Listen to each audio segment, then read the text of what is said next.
Hello les miens, bonsoir. Partagez le live, qui ne dort pas à cette heure de la nuit, partagez le live s'il vous plaît. Et je vous remercie pour cela.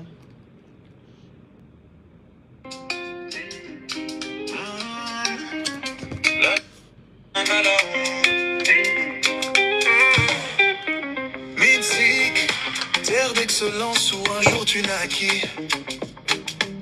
C'est là-bas dans le rôle que t'as grandi. Fierté, honneur te caractérise. Belle femme et tête bien faite, les deux ne sont pas toujours antinomiques. La République c'est toi. Un état juste et droit, ton combat. La République c'est toi. Pour beaucoup de beaux mains, tu portes la voix. Et ça va bien. Et ça va bien. La nana est vraiment trop kinda. Et ça va bien. Et ça va bien. La nana est vraiment trop kinda. La République, les intrigues de la chose publique. La politique, l'action civique sont des dada. On se connecte les miens, bonsoir, partagez le live s'il vous plaît, on se connecte. Promouvoir la démocratie sont tes dada. La République c'est toi. Un état juste et droit, ton combat. La République c'est toi. Pour beaucoup de beaux mains tu portes la voix.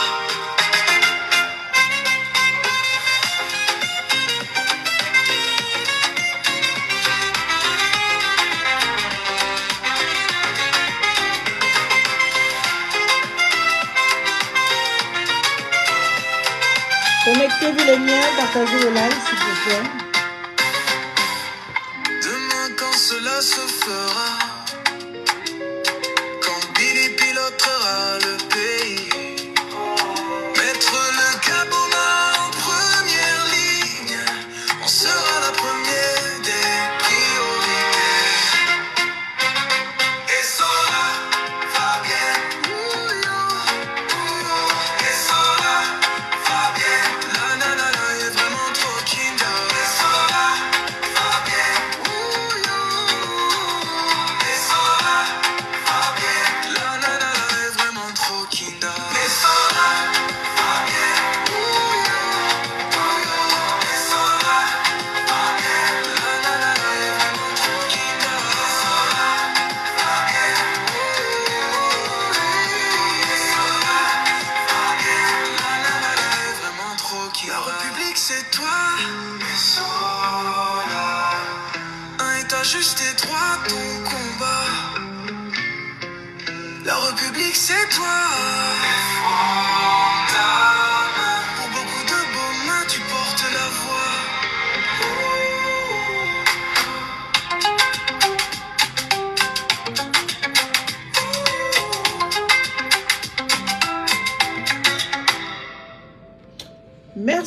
Merci, bonsoir tout le monde, bonsoir mes chers compatriotes, j'espère que vous allez super bien.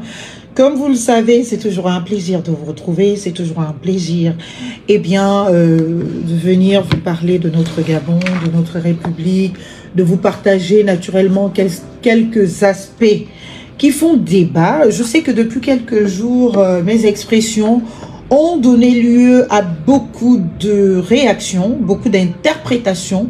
Et parmi ces réactions, il y a essentiellement, toute la famille des sébonistes, c'est-à-dire des personnes qui ont fait campagne, voté M. Brice Clotaire Oligui-Nguema. Quelques petits cours de démocratie pour les nuls à rappeler, je pense que c'est de bon droit. Dans une démocratie, lorsqu'on va à une élection, chaque citoyen est libre déjà d'appartenir à un parti politique, à un mouvement politique, à soutenir un candidat. Seulement, le jeu démocratique voudrait que après une élection, celui qui remporte les suffrages de ses compatriotes est le président de tous les citoyens On ne va pas créer une république à part pour les citoyens ayant soutenu un candidat et une autre république pour les citoyens n'ayant pas soutenu le candidat finalement qui a été élu. C'est vraiment la base des bases. Si même sur ça, on ne peut pas être d'accord, ça va être vraiment difficile. Si même sur ça, on ne peut pas être d'accord, je vous assure que chaque jour, je me rends compte de la gravité de la situation de notre pays et j'ai envie de m'aventurer dans le sens de me dire, eh bien, le plus grand danger pour ce pays, c'est son peuple. Parce que si on est encore au 21e siècle, en 2025, 60 années après, plus de 60 années après les indépendances, à se demander si moi, parce que j'ai été candidate contre M. Oligui Nguema, parce que j'ai finalement soutenu un candidat qui était le principal challenger de M. Oligui Nguema, je n'ai plus le droit de citer parce que, eh bien, ce n'est pas mon président qui a gagné, donc je suis devenue une apatride. Je n'ai plus le droit de parler du Gabon, puisque il y a une certaine idée de propriété du président. Et seuls ceux qui l'ont élu peuvent naturellement être ses citoyens. Et nous autres qui avons choisi une alternative que nous estimons crédible, devrions nous la fermer pendant 7 ans. Non, Coco. Non, chers compatriotes. Vous allez donc devoir nous subir. Vous allez donc devoir apprendre à aller revoir vos classes. Vous allez donc devoir apprendre tellement de choses, c'est-à-dire de basique. J'aime bien la contradiction et je veux bien que la contradiction se porte sur de vrais sujets. Pas sur toi tu ne dois pas parler parce que tu ne l'as pas voté, ce n'est pas ton président. C'est vraiment une blessure pour moi de lire de telles choses des Gabonais.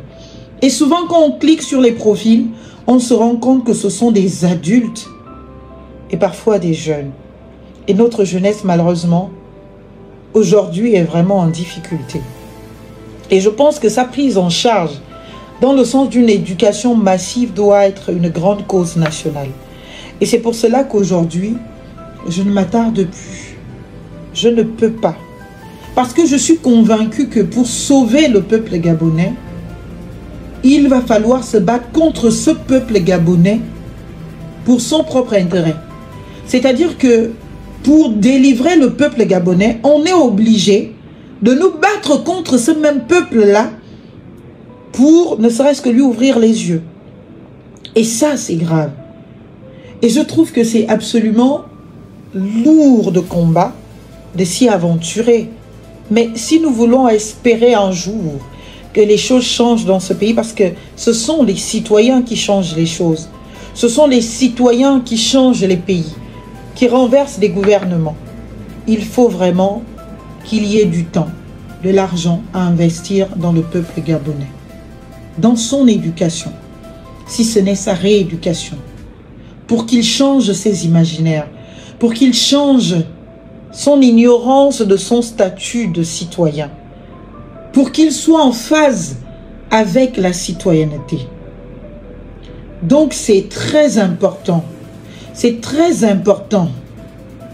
Parce que dans ce pays, quand on n'est pas en capacité de comprendre un discours, on se sent l'obligation de donner son avis. On se sent l'obligation de renier même ses droits les plus absolus à certains compatriotes. Je fais simple. Je vous dis, retrouvez-moi dans la suite. C'est l'article 27 et 28.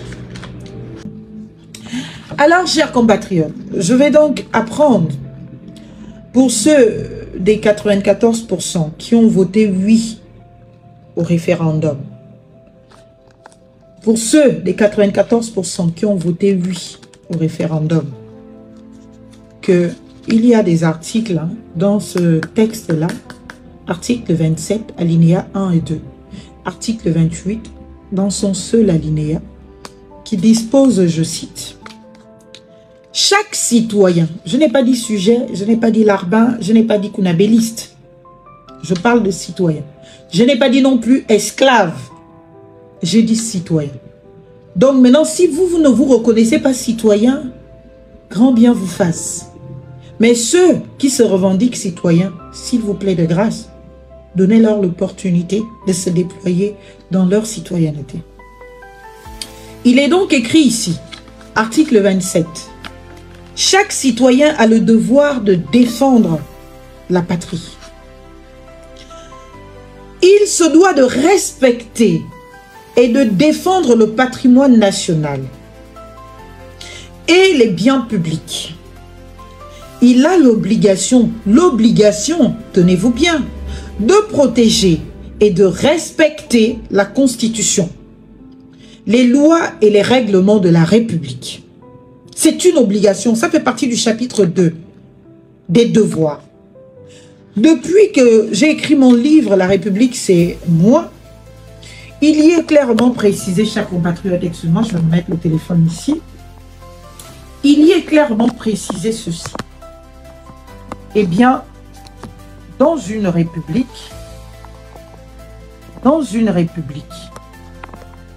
les citoyens n'ont pas que de droits. Les citoyens ont des droits, certes. Cela est indiscutable, mais les citoyens ont surtout des devoirs, des obligations. Et donc, ces devoirs doivent être respectés, chers compatriotes. Est-ce que vous comprenez? On est véritablement citoyen que parce que, non seulement, on respecte, on se revendique ses droits, mais aussi et surtout parce que on respecte ses devoirs. Sinon, on n'est pas citoyen. Sinon, on ne peut pas se revendiquer de la citoyenneté. Si nous ne devenons que des jouisseurs de la République, nous ne sommes que des citoyens qui nous revendiquons de nos droits, eh bien notre citoyenneté n'est pas effective. Alors que il faut des citoyens qui se revendiquent leurs droits, mais il faut aussi des citoyens qui observent les obligations. Et parmi les obligations, celle de défendre la République, celle de protéger la Constitution. Est-ce que vous vous rendez compte? C'est-à-dire qu'on a la responsabilité de protéger la Constitution. Et tous les pouvoirs dont dispose un président de la République sont dans la Constitution. Donc, quand on interpelle un président de la République qui se fait absent de son pays, aujourd'hui, ça fait, je dis même 3, ça fait 10 jours, 9 jours aujourd'hui. Parce qu'on est déjà à minuit 33. C'est-à-dire que hier, cela devait faire 8 jours que le président est absent du territoire. Aujourd'hui, ça fait 9 jours. La Constitution ne délimite pas le nombre de jours de l'empêchement ou de la vacance. La Constitution adoptée par vous prévoit que dès lors que le président est empêché, et là le président n'est pas sur le territoire gabonais, le président n'est pas au Gabon, on ne va pas mentir, on ne va pas inventer. Et nous, peuple gabonais, ne savons pas où est le président, ce qui n'est pas normal. Nous, peuple gabonais, vivons une situation absolument grave de l'histoire de notre pays, qui consiste justement à porter atteinte à l'intégrité du territoire national. Et le président ne s'exprime pas là-dessus, alors que dans la même constitution, il y est prévu des prérogatives. Donc, moi, j'ai l'obligation de protéger la République. J'ai l'obligation de protéger la Constitution en tant que citoyen. Maintenant, si vous ne savez pas que vous êtes des citoyens et que cette responsabilité vous incombe, vous créez votre petit pays à part, dans lequel je n'aurai pas en partage la citoyenneté. Mais tant que moi je sais que je suis une citoyenne gabonaise et que la constitution gabonaise m'oblige, ce n'est pas une faveur, ce n'est pas une faculté, m'oblige à respecter et à protéger la constitution, naturellement que je me dois de le faire. C'est une obligation, c'est un devoir. C'est quelque chose que tu es tenu de faire. Tu ne peux pas dire « je ne fais pas ». Si vous ne connaissez pas vos obligations citoyennes et que vous ne connaissez que des droits, permettez-moi de vous instruire dessus. Permettez-moi de vous dire ce qu'il en est. Permettez-moi. C'est écrit, c'est vous-même qui avez adopté cette constitution. Moi, j'ai voté contre. Vous avez voté pour.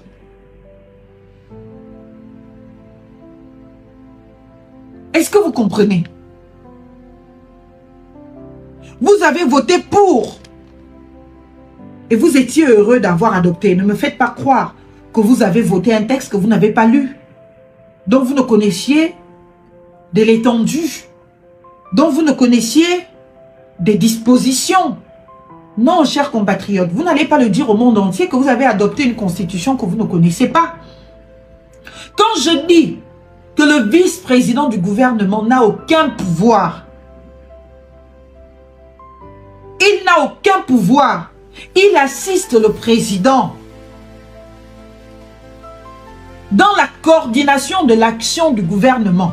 Coordonner l'action du gouvernement, c'est assembler, organiser, coordonner, comme on l'indique, imbriquer, faire agencer, faire en sorte que les décisions du président et la volonté du président, selon les responsabilités établies pour chaque personne du gouvernement, se coordonnent, s'entremêlent, s'établissent.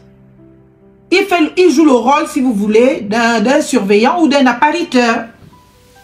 Dans la constitution que vous avez votée, le vice-président du gouvernement n'a aucun pouvoir, n'a aucune prérogative. Je dis bien aucune prérogative, aucun pouvoir. N'allez donc pas lui inventer le pouvoir de venir nous parler. Il n'a pas le droit de nous parler. Il n'a même pas le droit de commenter l'actualité du pays. Il n'a pas le droit de donner son avis sur la libération de Sylvia Bongo. Ce n'est pas dans ses prérogatives. Une seule personne est en capacité de s'adresser à nous. C'est M. Oligui Nguema, qui est chef du gouvernement. N'allez pas penser que le vice-président du gouvernement est le premier ministre ou vaut le premier ministre. Il n'est ni le premier ministre et il ne vaut pas le premier ministre. Parce qu'aucun des pouvoirs dévolus au premier ministre ne lui est dévolu. Un premier ministre, il a des pouvoirs autonomes. Un premier ministre, il dirige, il ne coordonne pas. Il dirige l'action du gouvernement. Il conduit la politique de la nation. Un premier ministre est dépositaire. Ça veut dire qu'il a le pouvoir réglementaire. Il peut prendre des actes administratifs unilatéraux. Il peut prendre des actes réglementaires. Il peut faire des règlements. Dans la constitution que vous avez adoptée là, le vice-président du gouvernement n'a aucune de ses prérogatives, n'a aucun de ses pouvoirs. Donc, n'allez pas faire comme si nous étions encore dans une considération de ce qu'il y a un vice-président, un premier ministre qu'on a vu changer d'appellation, qu'en vrai, le président sait. Je veille au respect et je protège notre constitution jusqu'à ce que, eh bien, peut-être demain, si vous nous faites confiance, on arrive à l'Assemblée, on la fasse tomber. Parce que c'est une constitution que je trouve une aberration. Mais l'état de droit pour lequel je me bats, la justice pour laquelle je me bats, c'est de respecter l'ordre établi, aussi bancal soit-il, jusqu'à ce qu'on le change. Donc ma responsabilité aujourd'hui, c'est de respecter la constitution telle que fabriquée par Oligui Nguema et telle que votée par vous. Si vous-même vous avez décidé de vous éloigner de cette responsabilité, c'est-à-dire défendre ce pourquoi vous avez dit oui, moi je le fais parce que je suis une citoyenne et c'est la constitution même qui me donne cette obligation. Ce n'est pas dans les droits, c'est dans les obligations du citoyen. Je suis donc obligé. Ce n'est pas une faculté, c'est une obligation. Je suis tenu de. Et l'article 28 dira: chaque citoyen a le devoir de respecter et de défendre le patrimoine national et les biens publics et de contribuer à la préservation ainsi qu'à l'amélioration de l'environnement. C'est ce que je fais. Dites-moi quelle est la partie de cette constitution qui est le guide de nos relations ensemble, qui m'interdit, bien évidemment, de parler des choses de mon pays, d'interpeller Oligui Nguema ou de rappeler à ses responsabilités. Peuple gabonais, regardez, ce n'est qu'un petit papier. Et là, ce texte-là, il n'y a pas que la Constitution, il y a le code électoral, il y a plusieurs textes dedans. C'est pour cela que c'est même un peu gros. Sinon, si ce n'est que la Constitution, c'est petit comme ça. C'est rikiki, c'est même plus petit que l'ancienne, c'est là. Donc, prenez le temps de lire. Mon Dieu, vous ne pouvez pas continuer de vivre dans une société comme si vous en étiez locataire, comme si vous en étiez que de passage et que tout ce qui concerne cette société ne vous concerne pas. Et quand vous refusez vos responsabilités, vous refusez vos obligations et qu'il y en a quand même certains qui, bien évidemment, les observent, vous vous en plaignez. Vous en êtes choqués. À la limite, vous avez envie de nous dire, non, fermez vos gueules, vous. Non, on ne se taira pas parce que c'est une obligation constitutionnelle de protéger la Constitution. Et quand la Constitution est violée, nous avons la responsabilité, bien évidemment, de monter au créneau, de dénoncer et de le dire. C'est écrit, c'est une obligation, ce n'est pas une faculté. Ce n'est pas une opportunité, c'est obligatoire que chaque citoyen défende, protège la Constitution, les lois de la République. Et donc, je ne peux pas accepter, et je voudrais bien inviter monsieur le vice-président du gouvernement à un silence de cathédrale. On n'a pas envie de l'entendre. Et on n'a pas envie de l'entendre parce qu'on veut protéger la Constitution. La Constitution dispose, je le cite, que le président de la République est le seul détenteur du pouvoir exécutif. Il ne le partage avec personne, ni avec un quelconque ministre, sauf le ministre de la Défense à certains égards où il peut donner quelques prérogatives.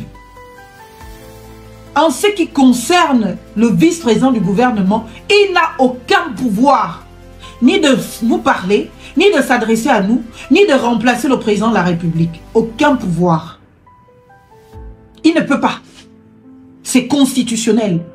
Et lui-même, il a fait la campagne pour l'adoption de cette constitution. Donc, on ne doit même pas le voir. On ne doit même pas l'entendre.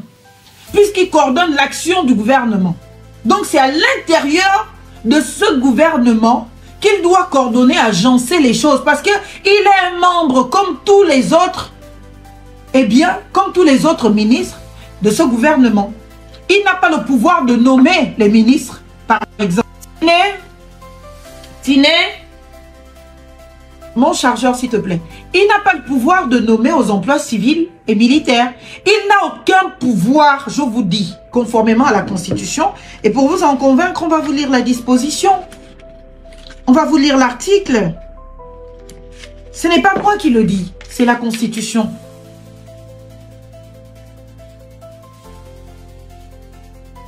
Non, madame ou monsieur, ce n'est pas que c'est moi qui n'ai pas envie d'entendre parce que je l'aimerais ou je le détesterais. Je dis, le fait qu'il s'exprime viole la Constitution. Et comme vous et moi, nous sommes des citoyens gabonais, il en va de notre responsabilité de protéger la Constitution. Et donc, si lui vient parler à la place du président, il viole la Constitution.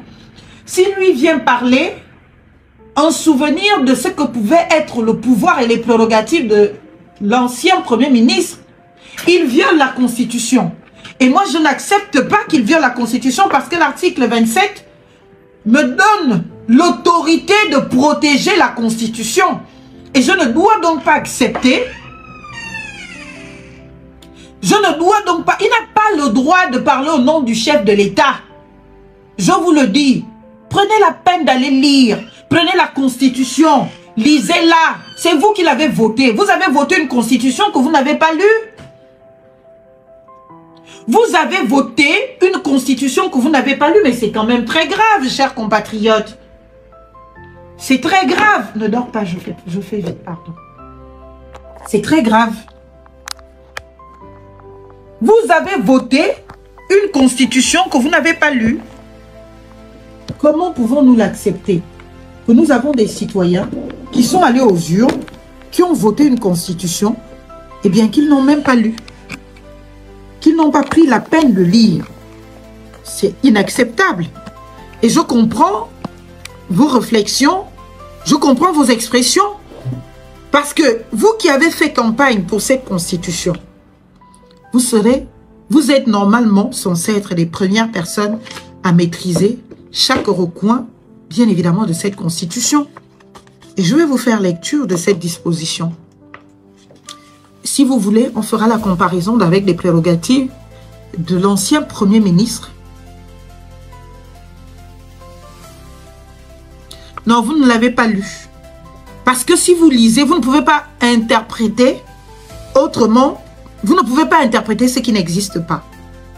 Vous ne pouvez pas interpréter ce qui n'existe pas. Si on réserve au vice-président du gouvernement qu'un seul petit alinéa en propre, qui n'est même pas en propre, parce qu'il est greffé à là où on parle du président, ça veut dire qu'il n'existe pas. Et il faut avoir le courage de le dire et de le reconnaître surtout. Il n'existe pas. Attendez, c'est pas loin. Je vais vous donner l'article, chers compatriotes. Article 69. Prenez votre constitution, lisez-le. Prenez votre constitution, lisez l'article 69 et dites-moi l'interprétation que vous en faites, qui ne correspondrait pas à la mienne.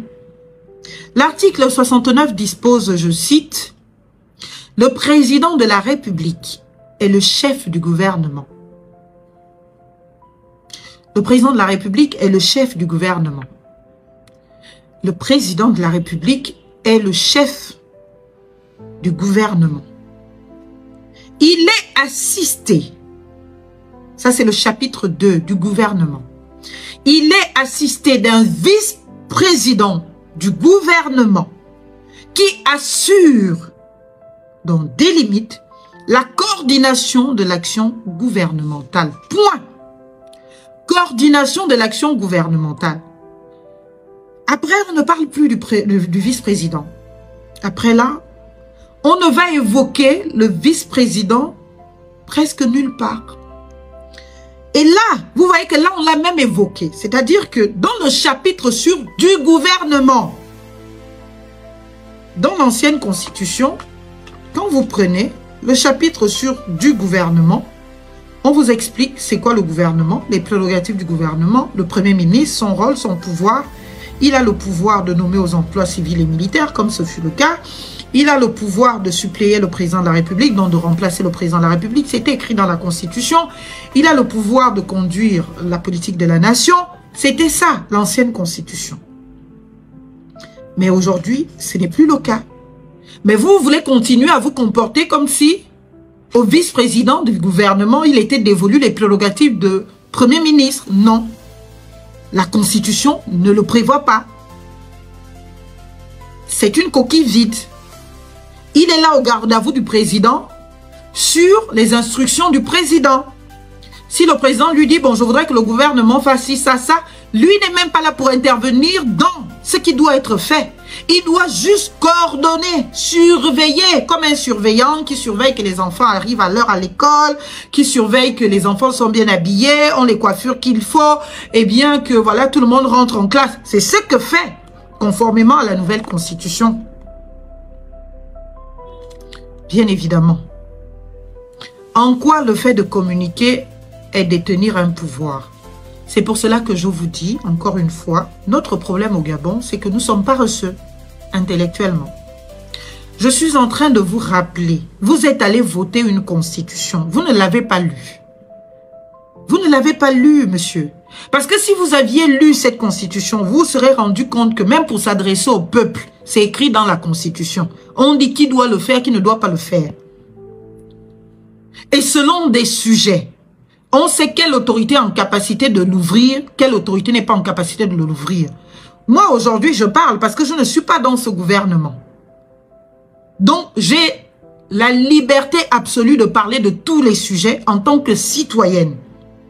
Alors que les citoyens qui, eux, servent la République dans un gouvernement ne jouissent plus de leur liberté, sont tenus par la hiérarchie imposée par la Constitution et ne peuvent donc se permettre des libertés d'expression autonomes.